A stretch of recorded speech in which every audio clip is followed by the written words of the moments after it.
Hey, Scott from MyGrowthRings.com. Here once again is in the home of my future shop where it is cold. I try not to mention that because these videos theoretically are timeless, but man, it is really cold here in North Carolina. That's the last you'll hear that from me. So I thought I was going to shoot one video for you tonight, and that was on the Shopsmith crosscut sliding jig or sliding sled or sliding table. But once again, I'm reminded that this new to me but used Shopsmith Mark V Model 520 has alignment issues. And let me show you, because we've got one last thing to align on this machine. This extension table should be in proper alignment with the main table, meaning it should be front to back, perfectly level with the main table, and side to side. Now, years ago, these tables were bolted in place. To align these, Shopsmith included a number of shims or washers that you would put between the top of the table and the base of this table. Let me show you. Where this mounts to the table. As you can see, they have since changed to where they use a threaded stud, a nut, a washer, and a nut. So this now aligns the way you would align a motor like we did on the crafter station and the power station. In fact, I wanted to show you something interesting here. I purchased my first Shopsmith Mark V Model 510 back in 1987, and this is that extension table from that machine. And sometime between 87 and 90, some of us in the academies started playing around with the idea of doing that very thing, replacing the bolts. As you can see in my case, I used what I had on hand, which I think it's a 3/8/16, a carriage bolt, a hex head bolt, a cap screw, or even, again, just a piece of all thread or threaded stud would do this job. But you can see that I aligned this to my Mark V. And look at the difference or the distance between, if you can, these two nuts here and these two nuts here. In order to get this aligned with my 510, I had to make those adjustments. So thank goodness Shopsmith now incorporates that into their design, and that's what we have here. This table is not aligned. I learned that when I put the crosscut sliding jig on it for the first time. Let me show you that.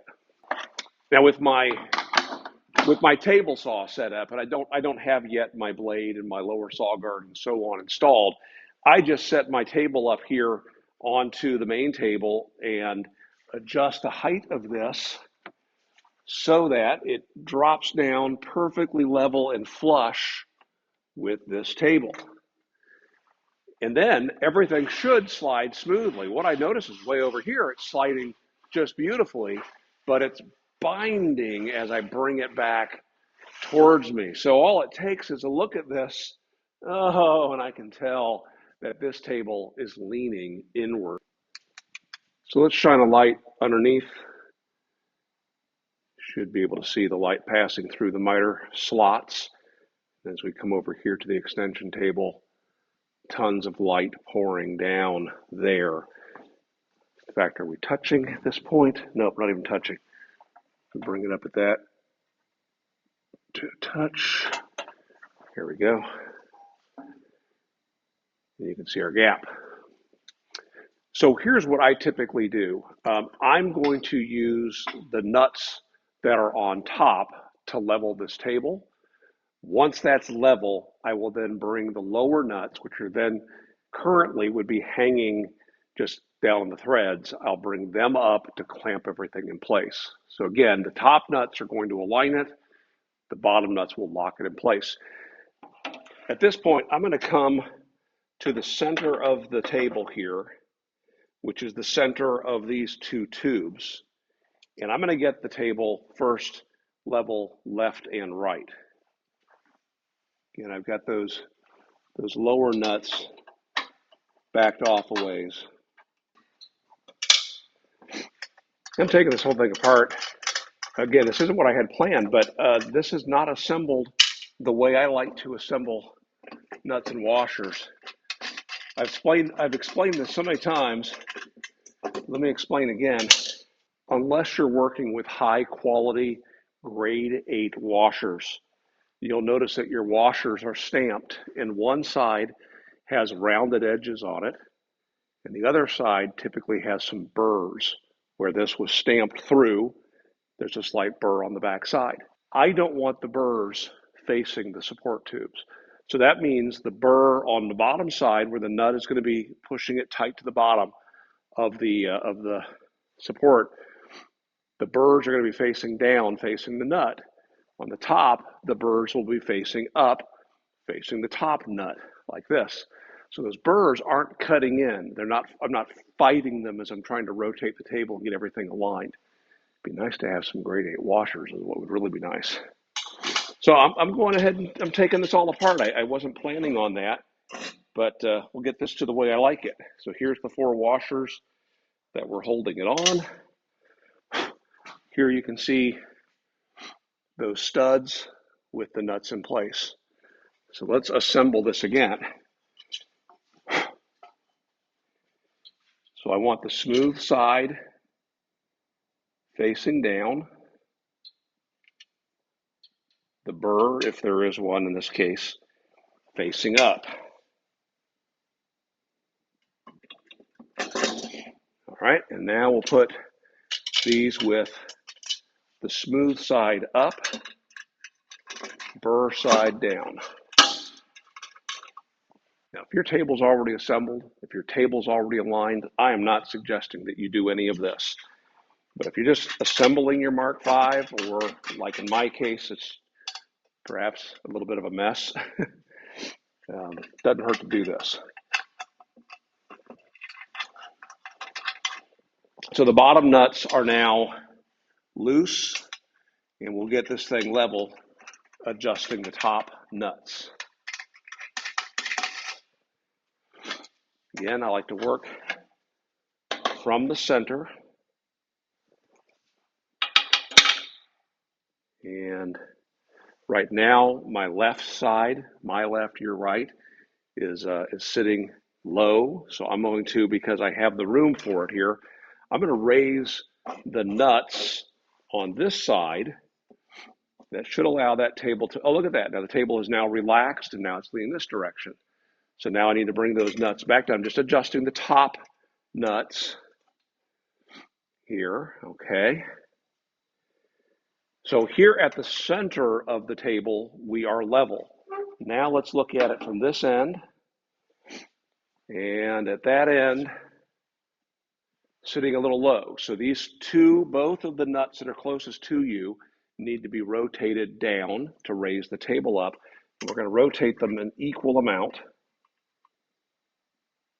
And I'm just doing this by feel. Again, we'll check it at the center, make sure we haven't messed anything up there. We have not. Now we'll come over to this end and see where we sit. Wow, okay. Things look pretty good here. You just make sure that these nuts are both down. Yeah, they are. We're good. Okay, so at this point, my table is level, but you can see it's not aligned with the miter slot. So here's where I'm just going to kind of find a center point. I'm going to tighten one of those nuts. It doesn't have to be tight, just snug. And I'm going to check it across the face and bring that forward so that we are aligned with the rip fence rail. Again, I'm going to give that a little bit more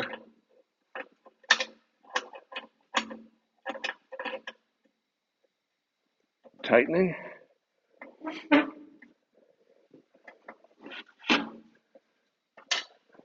Good. Again, check it here. Look good. So,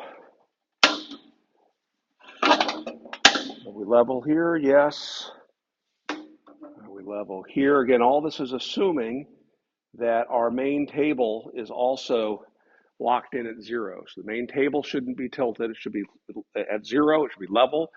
Now that table's level, both front to back, left to right. but we're still waving here a little bit. So that adjustment we make using our miter gauge with a feeler gauge. So this could be any 1/4 inch dowel or rod that you can pass through. I happen to have a piece of square steel in here. I have a set screw in the top of my miter gauge that I added. If you don't have a set screw there, you should probably add one. It's a great place to have one. If you have a Mark V Model 500 or a Mark V Model 510, take those set screws out of the face of the rip fence. So your rip fence on those models have, in the case of a 510, a single screw. In the case of the 500, 2 screws. The 520 doesn't have any of these screws because it's unnecessary. We've talked about that before as well. So I'm going to take this fence, which we could double check and make sure that that fence is parallel to the table's miter slots here. Let's bring that back over to the main table, lock it down, slide our 1/4 inch dowel or feeler gauge over, touch it to the fence, slide it along, and we are in fact parallel there. So now I'm going to bring this fence over to this table, which we know is now floating freely on all but floating freely on one bolt that is tight. So I'm going to bring my table over just a tad, extend that dowel over to where we are touching the fence, and let's see where we are. Ever so slightly, the table is going off to the right. So I should be able to give that a push. That brings it into alignment on that end, and we're good on this end. So now I need to real carefully tighten another one of these nuts. This, as long as I don't move anything, should get us all squared away, literally and figuratively. Let's check this again.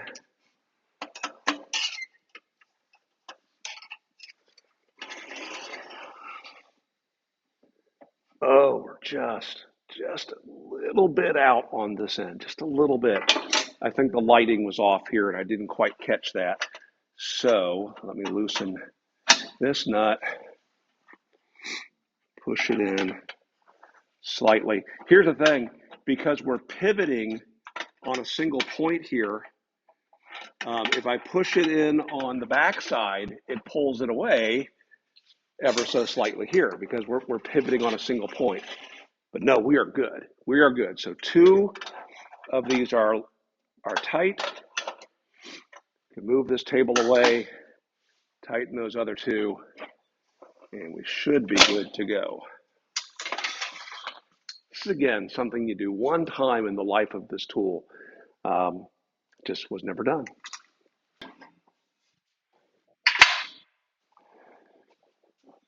Let's get to work here.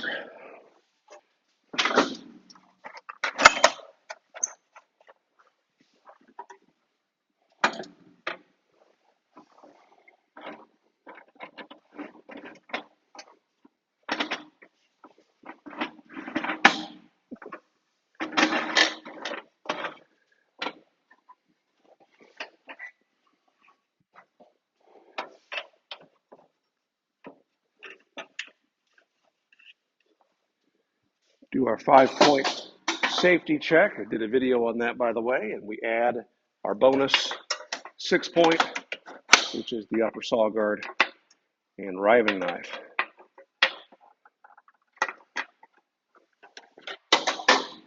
All right. So now, with this table in place, we will then raise our extension table up